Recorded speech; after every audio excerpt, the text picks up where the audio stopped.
मेरे साथ इस वक्त केंद्रीय मंत्री चिराग पासवान मौजूद है बातचीत करने के लिए। और सबसे पहले तो ये कि आप इतने समय से खामोश हैं और खामोशी में ही आप कई ऐसे आपने फैसले लिए हैं जिससे ये मैसेज जाता है कि आप सहयोगी दल हैं, एनडीए के घटक दल हैं, उसके बावजूद आप असहमत दिख रहे हैं सरकार की कई योजनाओं पर। ऐसा क्यों?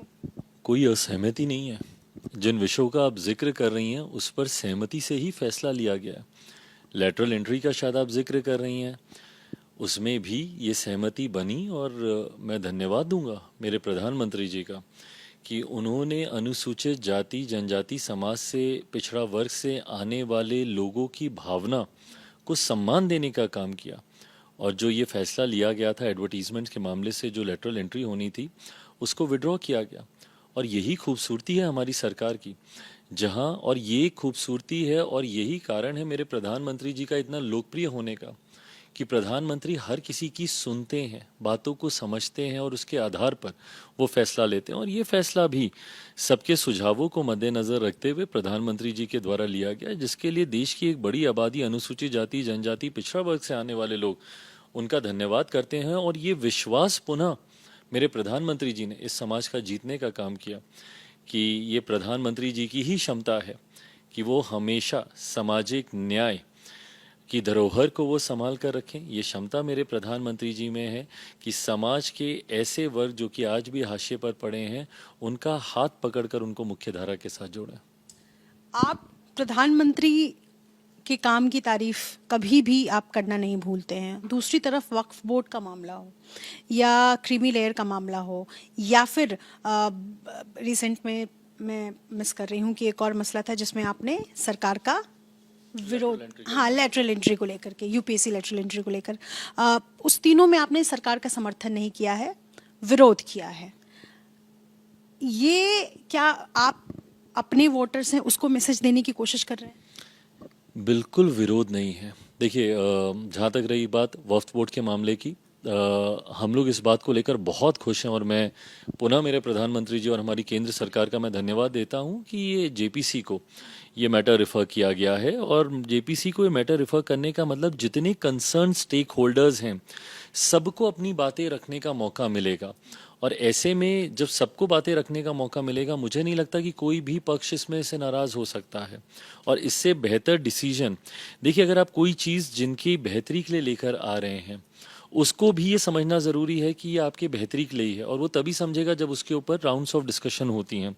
और उसका मौका मेरे प्रधानमंत्री जी और हमारी केंद्र की सरकार ने दिया जेपीसी का गठन करके, और वहाँ पे वो मामला है।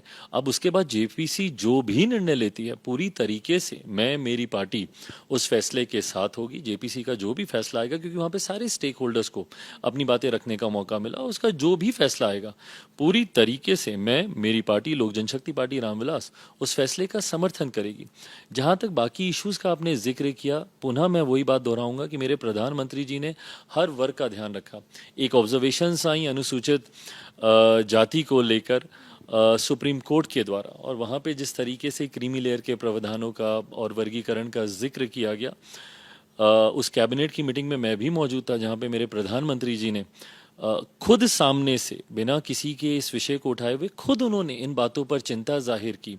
और उन्होंने स्पष्ट किया, देश का प्रधानमंत्री अनुसूचित जाति वर्ग से आने वाले लोगों को इससे बड़ा विश्वास और क्या दिला सकता है, जहां पे लोग आरक्षण को लेकर भ्रम फैलाने का प्रयास करते हैं। जहां पे मेरे प्रधानमंत्री उस कैबिनेट की मीटिंग में बोलते हैं कि आरक्षण के प्रावधान उसी तरीके से लागू रहेंगे जिस तरीके से डॉक्टर बाबा साहेब भीमराव अंबेडकर ने इस व्यवस्था को तैयार किया था। तो ऐसे में ये तमाम वो विषय हैं। हाँ, जब ये विषय सामने आए, अब जैसे सुप्रीम कोर्ट का मामला की ऑब्जर्वेशन जब सामने आई, तो जरूर मेरी पार्टी ने भी अपना पक्ष वहां पे रखा। बट मेरा पक्ष और सत्ता पक्ष, भारतीय जनता पार्टी और प्रधानमंत्री जी का पक्ष एक ही पक्ष है। इवेंचुअली जब ये लेटरल एंट्री का भी मामला आया, तो मेरी बात हो या प्रधानमंत्री जी की बात हो या सरकार ने जो उसको रोल बैक करने का जो फैसला लिया, ये तमाम मत एक ही हैं। तो ऐसे में सरकार का विरोध करने का कोई मतलब ही नहीं है। विरोधी कह रहे हैं कि चिराग इन दिनों आंख दिखा रहे हैं। क्या कारण है मुझे बताइए ना। देखिए, विरोधी तो ये बातें कहेंगे और उनको सूट करती हैं सारी बातें, उनकी राजनीति को सूट करता है कि मेरे भारतीय जनता पार्टी के बीच में दरारें रहें उनको कतई ये बात पसंद नहीं आती कि मैं क्यों मेरे प्रधानमंत्री जी को इतना पसंद करता हूं और क्यों मैं उनकी प्रशंसा करता हूं और क्यों मैं उनके हर फैसले के साथ मैं मजबूती से खड़ा रहता हूं। जब मैं गठबंधन का हिस्सा नहीं था तब भी क्यों मैं उनकी इतनी तारीफ़ें करता था या मैं उनका क्यों मैं साथ देता था, तो ये बात किसी को कभी पसंद आई ही नहीं। और वो विरोधी हर संभव प्रयास करते हैं कि किस तरीके से, किसी भी तरीके से मेरे और मेरे प्रधानमंत्री के बीच में दरार आए। पर निधि, इस बात को मैं स्पष्ट कहता हूं कि दुनिया की कोई ताकत नहीं है जो मेरे और मेरे प्रधानमंत्री के इस रिश्ते को तोड़ सके। मैं कल भी मजबूती से उनके साथ था, मैं आज भी हूं। और जो लोग ये सपना देखते हैं या जो लोग ये उम्मीद लगाते हैं कि अरे चिराग अलग हो जाएगा, 5 साल ये सरकार नहीं चलेगी, मैं दावे के साथ कहता हूं ना सिर्फ ये सरकार 5 साल चलेगी बल्कि अगले 5 साल 29 के परिणामों में भी पुनः एक बार मेरे मौजूदा प्रधानमंत्री ही देश के प्रधानमंत्री बनेंगे और उस सरकार का भी मजबूती से समर्थन लोक जनशक्ति पार्टी रामविलास और चिराग पासवान करेगा। अब उस तस्वीर की चर्चा कर लेते हैं। एक तस्वीर बीते दिनों आई जिसमें पशुपति पारस, आपके चाचा, मुलाकात करते हैं अमित शाह से। ये तब होता है जब अभी वो कैबिनेट मंत्री नहीं है, उनका कोई भी सांसद नहीं है और वो उनकी पार्टी लगभग धराशायी हो चुकी है। पशुपति पारस ने कल एबीपी न्यूज़ को इंटरव्यू दिया जिसमें उन्होंने कहा कि अमित शाह ने उनको वादा किया है कि वो उनको इस बार विधानसभा चुनाव में सम्मान देंगे और सहयोग करेंगे। वो एनडीए का अभिन्न हिस्सा है और आगे भी रहेंगे। क्या कहेंगे इस पर? मुझे इस बारे में कोई जानकारी नहीं, क्योंकि उन दोनों की मुलाकात हुई और उस मुलाकात में क्या हुआ क्या नहीं हुआ इस बात की ना मुझे जानकारी है ना मैं जानकारी लेना चाहता हूँ। आज की तारीख में जो एनडीए में 5 दल हैं वो मजबूती से सरकार के साथ हैं, सरकार चला रहे हैं और आने वाले विधानसभा की चुनाव, आने वाले बिहार विधानसभा चुनाव के मद्देनज़र हम लोग मिलकर तैयारी करेंगे। अगर आपका सीट शेयर कर दिया जाता है तो? ऐसा होगा तो क्या होगा, वैसा होगा तो क्या होगा, all these are hypothetical questions, will cross the bridge when it comes. एक आखिरी सवाल जो उन्होंने कहा कि एनडीए को पता होना चाहिए कि कौन सा उनका असल सहयोगी है, असली सहयोगी है, कौन बुरे समय में साथ देता है। ये बुरा समय क्या मैसेज देने की कोशिश है? बिल्कुल सही बात है, ये समझ में आना चाहिए कि एक ऐसा सहयोगी जो गठबंधन का हिस्सा नहीं भी था तब भी आपके साथ था, एक ऐसा सहयोगी जो हर विपरीत परिस्थिति में अपने प्रधानमंत्री के साथ मजबूती से खड़ा रहा, तैश में आकर इस्तीफा नहीं दिया, गुस्से में आकर ऑल्टरनेटिव अलायंस के पास नहीं गया, तो ये बात तो समझनी चाहिए। अमित शाह ने मुलाकात क्यों की? आपको क्या मैसेज? हमारे देश के गृह मंत्री हैं वो, और गृह मंत्री किसी से भी मुलाकात कर सकते हैं, इस पे कोई रोक टोक तो नहीं है। पर हर मुलाकातों के राजनीतिक मायने ही निकाले जाएं, ये भी उचित नहीं है। मतलब इसके कोई राजनीतिक मायने नहीं है? मुलाकातें तो लोकसभा से पहले भी हुई थी, राजनीतिक मायने तो नहीं निकले।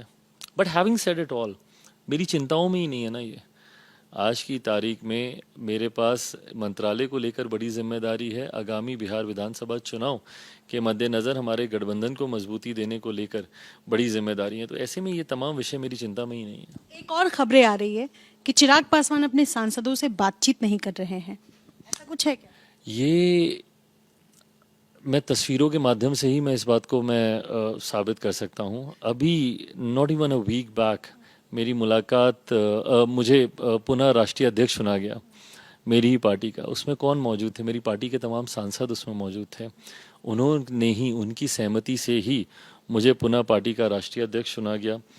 निरंतरता में हम लोग की कितनी मुलाकातें होती हैं, मुझे लगता है कि शायद इसको ऑब्वियस करना या इसको साझा करने का कोई मतलब नहीं है। मैं वही दोहराता हूँ कि ये वही सोच है जो साजिश लगातार रचने का प्रयास करती रहती है कि कैसे इसकी पार्टी टूटे। बल्कि मैं चाहूँगा कि इस सवाल का जवाब आप मेरे सांसदों से ही ले लें, वो खूबसूरती से इन तमाम सवालों का या इन तमाम आरोपों का जवाब दे देंगे। बहुत शुक्रिया बातचीत करने के लिए। अपने सहयोगी राजेश कुमार के साथ निधि श्री, एबीपी न्यूज़ दिल्ली।